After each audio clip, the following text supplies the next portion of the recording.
is Jadee Scott Jones, and you're watching My Life's Playbook on ASU-TV, Channel 18.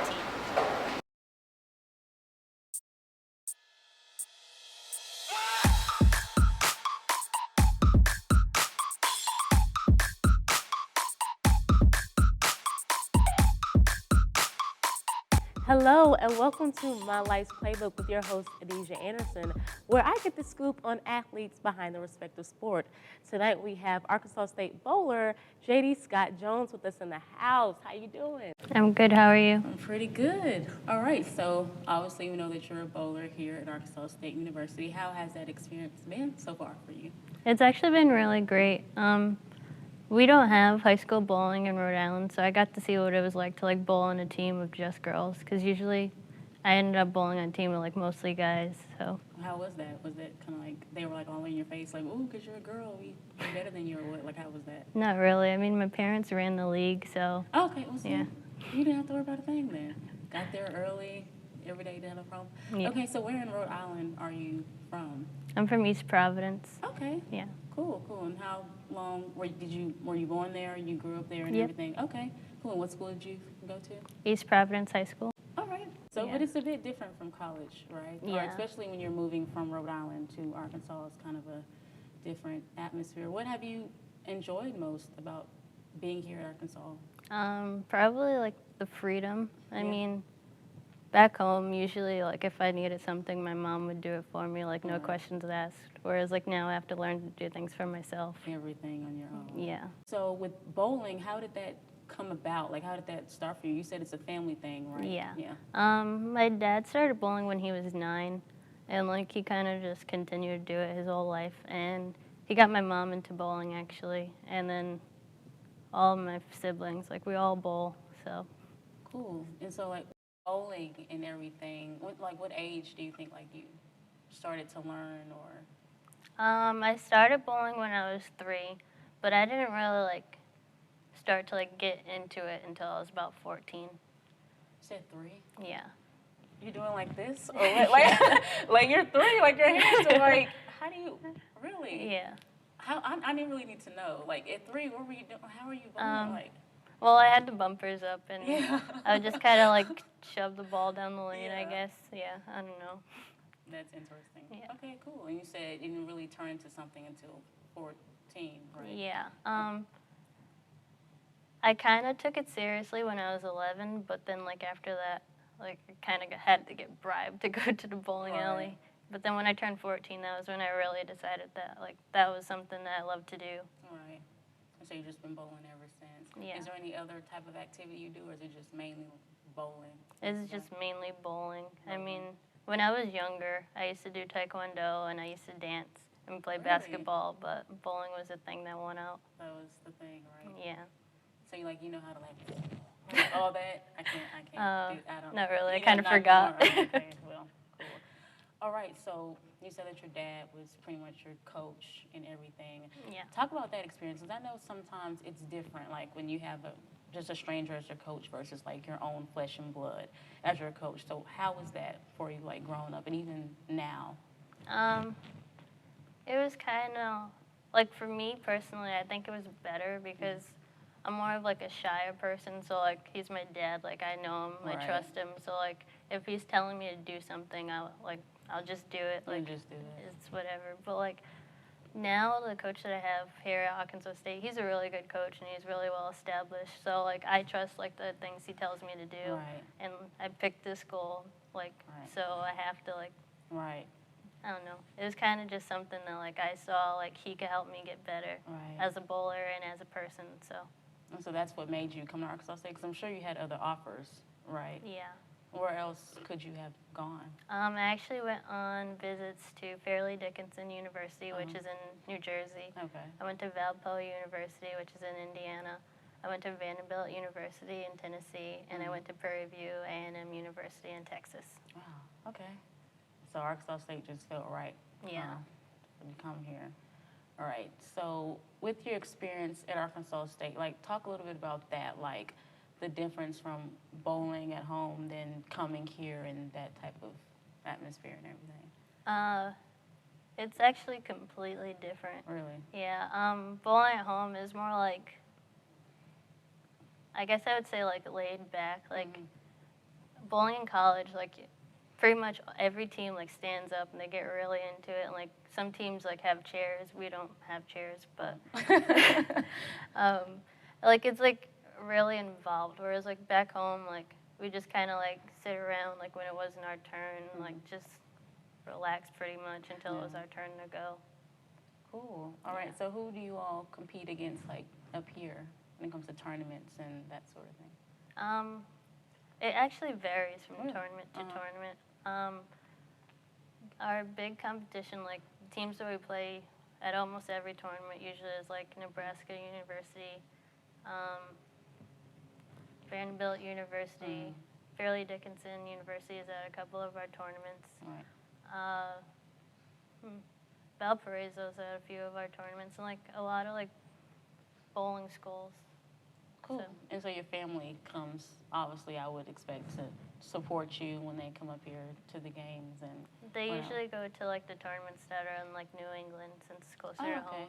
Because they're still in Rhode Island, right? Okay, right. And your rest of the siblings are still in Rhode Island too, okay? Yeah. Wow, so you're just rocking solo here in Arkansas. Well, at least you have a cell phone. You can always like call them up or something like that. Yeah. Okay, now I want to go back to the family because, you know, that's pretty much how this all started. Since it started with your dad and with bowling, to you, did it feel like in the beginning you were kind of pressured, like you felt like, okay, my dad did it, my mom did it, you know, and you say you have an older brother, so he started out doing it, and you have another brother on top of that, so it's kind of like, this is a family affair, like I have to do bowling. Did you ever have that type of? Not at all. I mean, usually, like, if I didn't want to bowl one day, like, they wouldn't even try to force me. Yeah. Like, some days they'll, like, try to bribe me to bowl, but that was about it. Like, I was never forced to do anything. Cool. So, it was always good. All right, so even now, is it kind of the same situation, or? Yeah. Usually I'm the one, like, saying that I want to go practice, or even, like, my brother, Jalen, he'll be like, hey, we should go practice, or we should go for a run, or we should go do something to, like, help out with my bowling. Okay, so with bowling, it seems like it's kind of more as a hobby versus like just something serious that you want to go professional in, or is that not the case? Right now, it's kind of like an in-between. In-between? Yeah. They actually created a professional women's bowling tour last year. Well, this summer was like its first season since, I think, like 12 years ago. Right. And that's like still trying to pick up. Like, I don't know if I would actually want to like join the tour, like not full time, but like and compete at like every tournament, because I don't think that's really something that's gonna like be able to support me right now. Yeah. So like I think I'd really rather go like try to find a job in my major and like bowl tournaments like here and there. Cool. All right. So you said your major. What is your major? Electrical engineering. I would have never guessed that, looking at you. I really wouldn't have. Wow. So how did you get into electrical engineering? Like, what made you just like, this is what I want to do? I actually love math and science, and a friend of mine who actually I bowled with back home, her dad is an electrical engineer, and they allowed me to go with them to Bring Your Child to Work Day, and that's when I kind of decided that electrical engineering was what I wanted to do. That's cool. So would you say that you're more passionate about that versus bowling? That's kind of a hard one. Oh, it's tough, isn't it? I know, choices. I think like right now, I think I'd say I'm more passionate about bowling. I am a mother. I am an entrepreneur. I'm a journalist. I am a singer, A businesswoman. I am an artist. an educator, A sister. An advocate. A leader. A queen. I am a friend. I am, I am. I am. I am. I am. I am. I am one of more than a million people living with HIV in the U.S. we are not alone. Let's stop HIV together. Get the facts. Get tested. Get involved.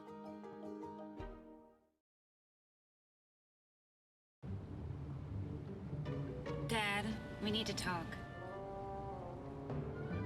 If you're not gonna listen to me, who will you listen to? Jeff. Is that Marsha Gay Harden? I think so. You're getting older. Not that old. Your brain is changing. It's natural. That's what I was saying. Oh, honey, I've got experience with this. Jeffrey, brain health is all about making the most of your brain as you age and helping you stay on top of your game. Really? Oh, where did she go? But all I'm saying I'm not talking about this anymore. Lisa, there are things you can do to help you stay sharp and reduce the risk to your brain. Trust me, it's worth it. Oh, so you talked to her about this, but not me. Learn what you can do to help keep your brain healthy at brainhealth.gov. I'm Talia. As the mother of 2 young children, there is nothing closer to my heart than the health of our babies. That's why I'm asking you to help put an end to premature birth. Each year, more than 15 million babies are born too soon, and more than 1 million will die. Visit facebook.com/World Prematurity Day to find out how you can make a difference in your community and around the world. A lot of your friends, like, they're on the bowling team, basically? Yeah. Okay. And with the team, have they, since you've been here, kind of, like, influenced you, like, your outlook on, like, life or how you play or what? Well, I've actually learned a lot from my teammates. Like, even, like, last year, like, not just, like, in bowling either. Like, they taught me, like, a lot of things, like, how to, like, get through, like, school and everything, like, and even, like, on the bowling side, like, bowling is, like, a really, like, you have to be able to communicate a lot. And so it's easier, like, to communicate with my teammates now, like, in anything, not just with bowling. Right. Due to that.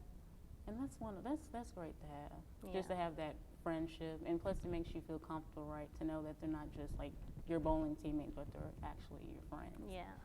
So when it comes to bowling, has it taught you anything since you've been doing it, or time management?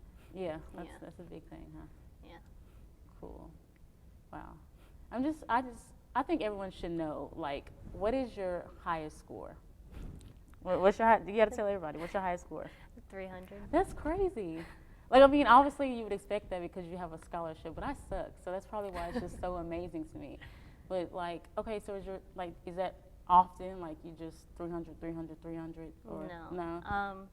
I've actually only got 2, and neither of them were in Rhode Island, actually. Really? Yeah. But my brother, he has, I would have to say he has like 18 or something like that. He has a lot. Which one? Jalen. Wow. Yeah. Well, maybe he should go pro then. Yeah. Oh my gosh, yeah. Like, my highest is like 100. Really? And I am proud of that. Very proud of that 100. The tournaments, they last like a track meet. Like, it's like all day. Like, explain how that kind of goes down and everything. Usually the tournaments begin at like 8 o'clock in the morning, and we usually bowl pretty much all day until like 5 or 6 o'clock at night, sometimes 3 or 4 if we get out like earlier. Oh, really? It depends on like the day. Like, some days we're doing like traditional matches, which are like, if you go in on like a regular day, like that's what you would be doing, like where you bowl all 10 frames. Right.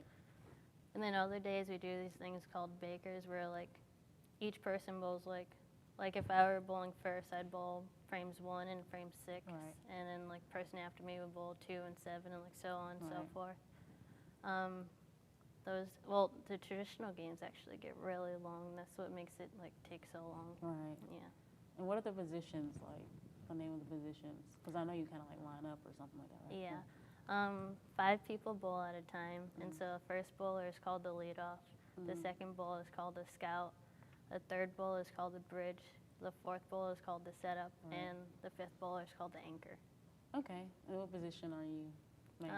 Last year I was mainly third or fourth. Okay.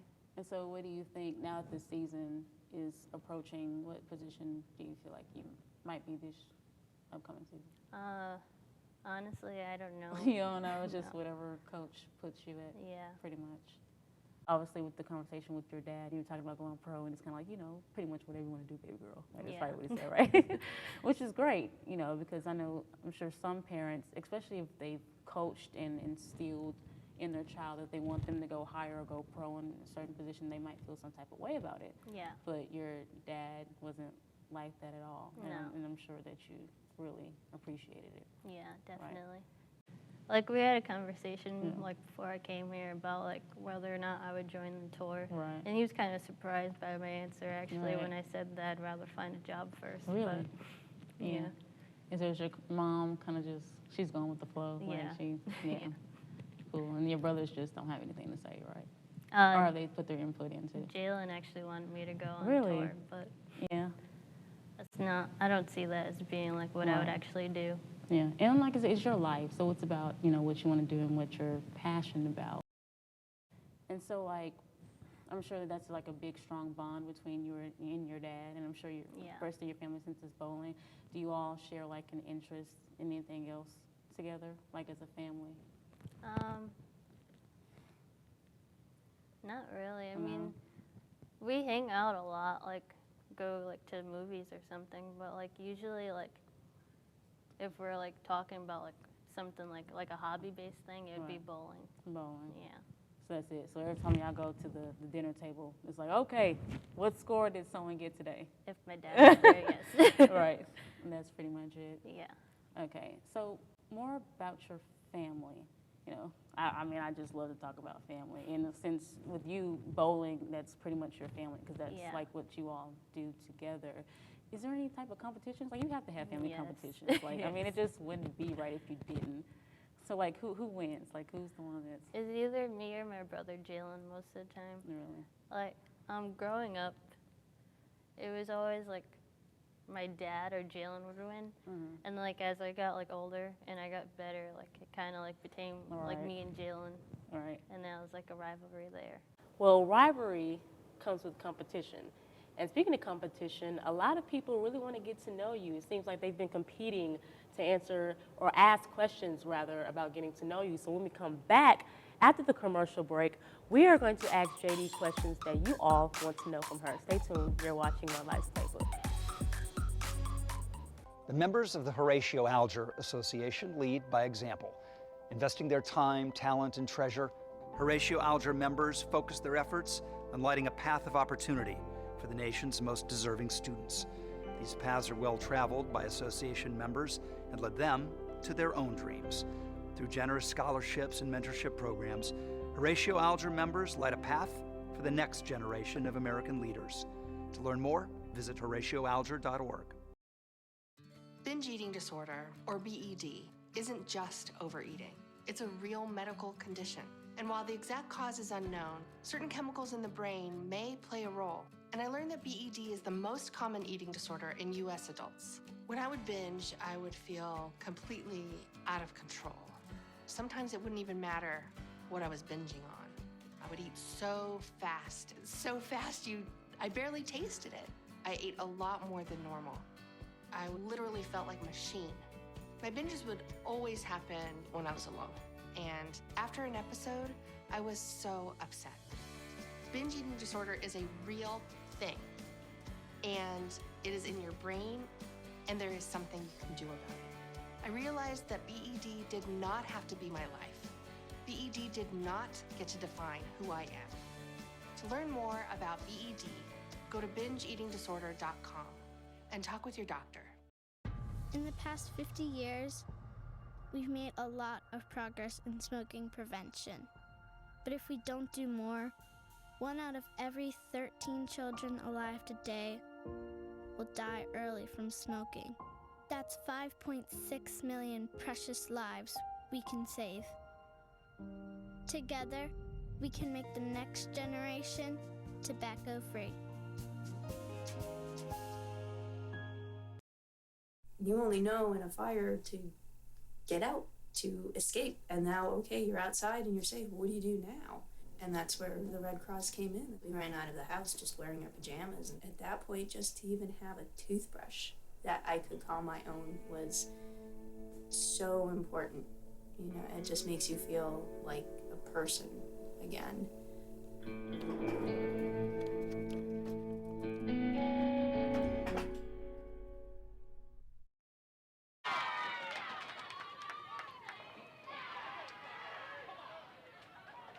That was Arkansas State bowler Jadee Scott Jones with that beautiful strike.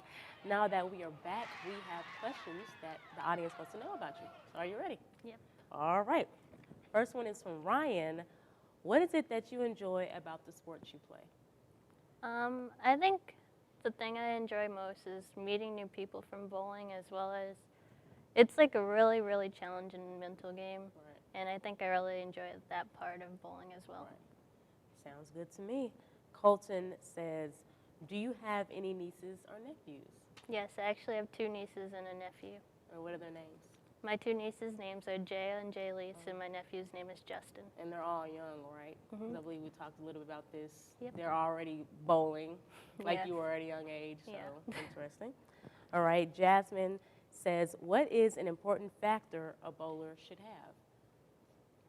And I think it might be like how you should bowl or something like that, maybe your structure. I think you said something about working with the legs when we talked or something like that. Usually bowlers should have like pretty strong legs, just so that you could get better leverage. So better leverage would mean you'd probably strike more often than someone who doesn't have as good of a leverage. All right, so aside from that, what other tips should people like look for? Like maybe if they're a beginner or something like that, what should they look out for? I'd say just try to like make the game simple.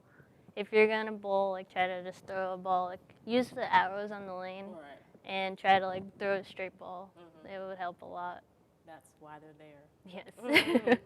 And even like with it's best to do a little spin move, or I guess in the beginning, at least just kind of do a straight shot. I know everyone doesn't have that little spin down, so well, good tip, good tip. Okay.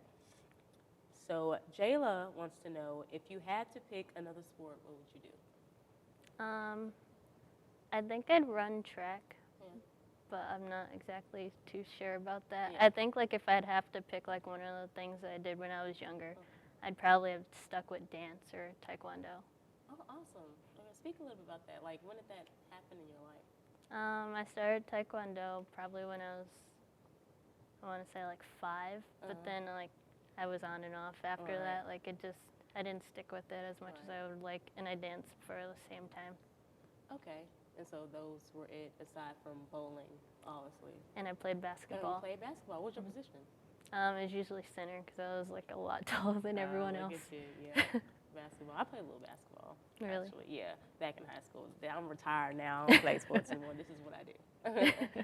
Okay, and Mackenzie says, does your family get to watch you often? If not, how does that affect you not having your family here? Before I came here, my dad's my coach, so he would go with me to every tournament, and my mom would go when she could. And now that I've come here, like, they go to New England tournaments, like when we have like tournaments in New England, but besides that, they don't go that much. And I mean, it's not like all that different because when I'm bowling, like I'm focused on the tournament, not really like what's going on behind me, so it's not like a big difference really. Right. But I mean, without your family here, you're still, you're fine. Like you said, your head is in the game when you're bowling. But of course, it's always nice when your family is there. Yeah. So, like, what does that do for you? Like, does that make a difference, even like the slightest, like, because obviously you know if your family is there or not. Yeah. Right? I think, like, the main difference is, like, if they're there, it's kind of more like, okay, I can pretend that I'm at my home bowling center in Rhode Island, like, just practicing. Like, it helps, like, make me more relaxed. Right. Yeah. So does your dad, like, say anything to you, like, before the games, or what? Like, do you have that conversation, like, with your dad, like? Not usually. Usually, like, if I'm looking for more of, like, a pep talk, I go to my brother Jalen, and, like, before tournaments, I'll text and be like, so what should I do? Right. Whatever works, right? Yeah. Gotcha. Okay. And Sean says, has there been a coaching style difference throughout your bowling years? Yes. Well, my dad and the coach here for the women's bowling team, they're pretty similar. But my brother Jalen also helped coach me. He's like complete opposite of them. Yeah. I don't know. I think he's like more like a perfectionist. Like he wants to see things done correctly. And so even when he doesn't do it right, he gets mad at himself. And I guess he like treats everyone the same way he treets himself. So I think he just more wants to see people do Right. what's actually going to help them become a better bowler. Right. And like you're his sister, so Yeah. of course he wants nothing but the best. And I feel like you're going to be your worst critic anyway. Yeah. When you're doing whatever type of sport it is. Mhm. So that's great. Now, we obviously thank you for coming to the show. It was a pleasure to have you. Now, if you want to keep tweeting, keep posting questions on Facebook for upcoming athletes, please do. And we want to tell you again, thank you so much for tuning in to My Life's Playbook. Make sure to follow us on our social media, Twitter, Facebook, Snapchat, and our Instagram. For more, make sure to stay tuned right after the show for Playbook News. I am Adeeja Anderson. Good night, everybody.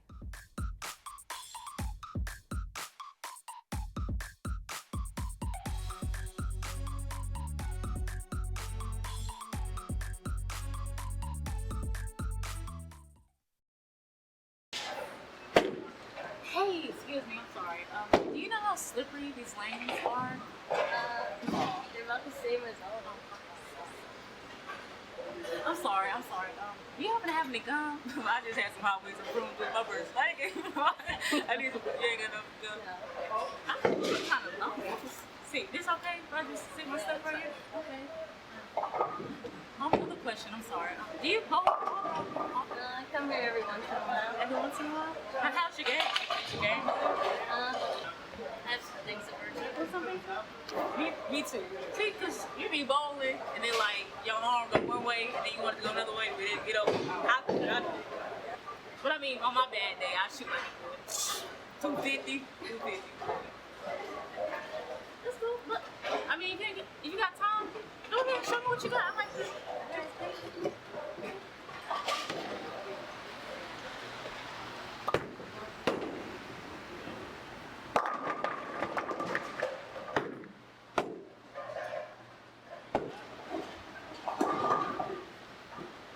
Your turn.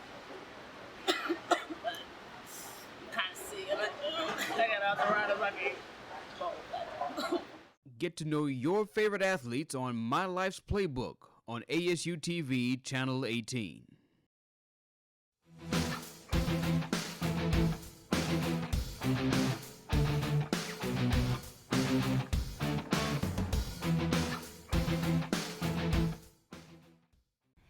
Hey, it's your fabulous host, Adeeja Anderson. You're watching Playbook News, so get ready to hear some juicy sports news. I have the update on former pro basketball player Lamar Odom, who was found unresponsive last Tuesday at Love Ranch, a brothel located in Nevada.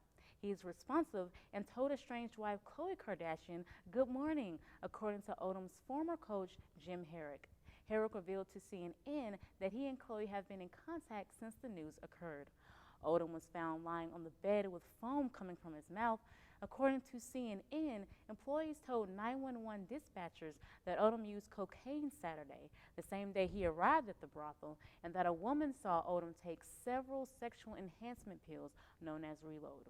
He was transported to Sunrise Hospital and Medical Center in Las Vegas, where he is currently accompanied by his loved ones. Our prayers go out to you, man.